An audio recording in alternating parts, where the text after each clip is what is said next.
Breaking news చూస్తున్నాము. రాజమండ్రిలో పోలీసుల తీరుపై మాజీ మంత్రి అంబటి రాంబాబు ఆగ్రహం వ్యక్తం చేశారు. తన వెనకాల అభిమానులు వస్తే తప్పేంటని ప్రశ్నించారు. తాను అనాథనా అని ప్రశ్నించారు. తన వెంట జనం రాకూడదా అని నిలదీశారు. పోలీసుల దౌర్జన్యం ఏంటని మండిపడ్డారు. తన ఆఫీస్ ఇల్లుపై దాడి జరిగినప్పుడు పోలీసులు ఏమైపోయారని ప్రశ్నించారు.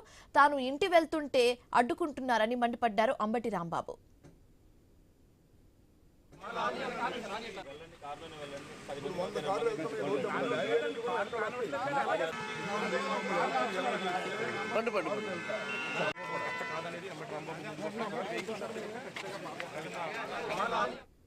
నాటకీయ పరిణామాల తర్వాత మాజీ మంత్రి అంబటి రాంబాబు రాజమండ్రి నుంచి బయలుదేరారు.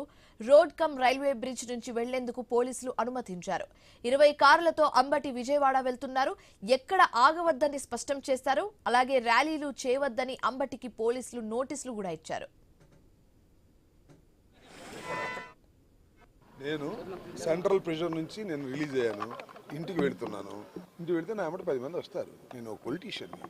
ఈ రాష్ట్రంలో మొన్నటి దాకా పరిపాలన చేసినటువంటి రాజకీయ పార్టీకి చెందినవాడిని. నన్ను అరెస్ట్ చేస్తే 10 మంది రారా? నేను అనాథనా? నాకు పార్టీ లేదా? వస్తే వాళ్ళు ఎవరిని వెళ్ళనివ్వంటే ఏంటి ఆంక్షలు నాకు అర్థం కాలేదు. వస్తారు అభిమానంగా. వస్తే వాళ్ళు ఎవరిని రానివ్వు, ఎవరిని మీతో ఫాలో అవనివ్వంటే ఏంటిది? అరాచకం ఏంటి? ఈ దౌర్జన్యం ఏంటి? ప్రభుత్వం మీదని, పోలీసులు మీ చేతిలో ఉన్నారని లోకేష్, చంద్రబాబు ఈ రకంగా చేయడం ధర్మమేనా? ఆలోచించమని మనం చేస్తున్నాం. నా కార్లు బాగాలంటే ఏమయ్యారు? నా ఆఫీస్ ధ్వంసం చేసినప్పుడు ఏమయ్యారు? నా పెళ్ళాం బిడ్డలను తరిమినప్పుడు ఏమయ్యారు ఈ పోలీసులు? అప్పుడు వాళ్ళని దగ్గర నుండి అలౌ చేశారు. 7 గంటల సేపు ఈ లోపల నన్ను అరెస్ట్ చేశారు. ఇంత ఘోరం ఎక్కడ జరిగిందా? ప్రజాస్వామ్యంలో ఇప్పుడు జరిగిందా? ఉన్నాయండి. నాకేం తెలుసు 30 యాక్ట్ ఉంటే? నేను రమ్మన్నానా? ఊరేగింపు చేయమన్నానా?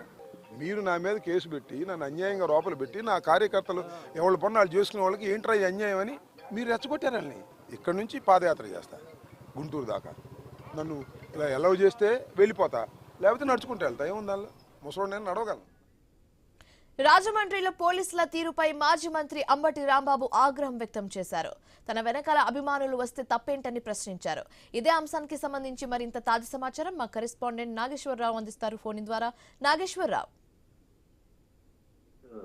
ఏదైతే అంబటి రాంబాబు అక్కడ ఏదైతే జైలు నుంచి అంబటి రాంబాబు రాజమండ్రి సెంట్రల్ జైలు నుంచి బయలుదేరే క్రమంలో పోలీసులకి రాంబాబుకి మధ్య చిన్న వాగ్వాదం అయితే చోటు చేసుకుంది. అయితే దీనికి సంబంధించి రాజమండ్రి పోలీసులు ఆయనకి కూడా నోటీసులు ఇచ్చిన పరిస్థితి అయితే ఉంది. రాజమండ్రి నుంచి గుంటూరు బయలుదేరే ముందు నోటీసులు ఇచ్చి అంబటితో సంతకం చేయించుకున్నారు. నోటీసులు ఇవ్వడంపై అంబటి అయితే దీనికి సంబంధించి ఆగ్రహం వ్యక్తం చేసిన పరిస్థితి అయితే ఉంది. అయితే పోలీసులు తీరు సరికాదని కూడా ఆయన మాట్లాడిన పరిస్థితి అయితే ఉంది. అయితే రాజమండ్రి నుంచి గుంటూరు వెళ్తుంటే నోటీసులు ఎలా ఇస్తారని కూడా అంబటి ప్రశ్నించారు. తనకి సంఘీభావం కార్యకర్తలు తెలిపేందుకు వస్తే తప్పేంటని కూడా ఆయన ఆగ్రహం వ్యక్తం చేశారు. అయితే మొత్తంగా 18 రోజుల తర్వాత ఇంటికి వెళ్తుంటే ఏంటి నిర్బంధాలని కూడా నిలదీసిన పరిస్థితి అయితే ఊరింది.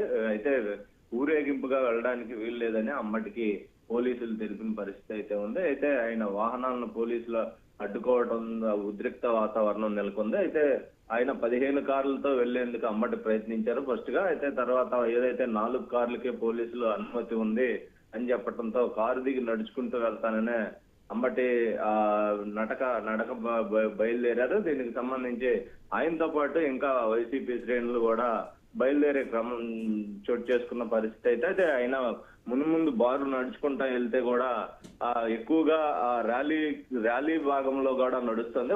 ఊరు కూడా ఊర్లు బారు వచ్చే ఊర్లు కూడా వైసీపీకి సంబంధించిన నేతలు కార్యకర్తలు కూడా యాడ్ అయ్యే అవకాశం ఉండటంతో కూడా తర్వాత అంబటి రాంబాబుకి ఒక ఏదైతే 20 కారుల్లో వెళ్లే విధంగా ఆయనకి అనుమతి ఇచ్చినట్లుగా మనకు తెలుస్తుంది. అయితే 20 కారులతో ఆయన బయలుదేరారు. మొత్తంగా గుంటూరుకి వచ్చినాక అంబటి మీడియాతో కూడా మాట్లాడనున్నారు. ఇప్పటికే గుంటూరు జిల్లా వాసులు అయితే గుంటూరు జిల్లాకు సంబంధించిన కార్యకర్తలు నాయకులు వారధ దగ్గర అయితే భారీగా అక్కడికి చేరుకుంటున్న పరిస్థితి అయితే ఉంది. ఆయనకి స్వాగతం పలికి గుంటూరుకి ర్యాలీగా వస్తే అవకాశాలు అయితే ఉన్నాయి. అయితే దీనికి సంబంధించి పోలీసులు నిర్బంధించే అవకాశం అయితే ఉన్నట్లుగా కూడా మనకు తెలుస్తుంది. Shivani, right, thanks for the updates Nageswararao.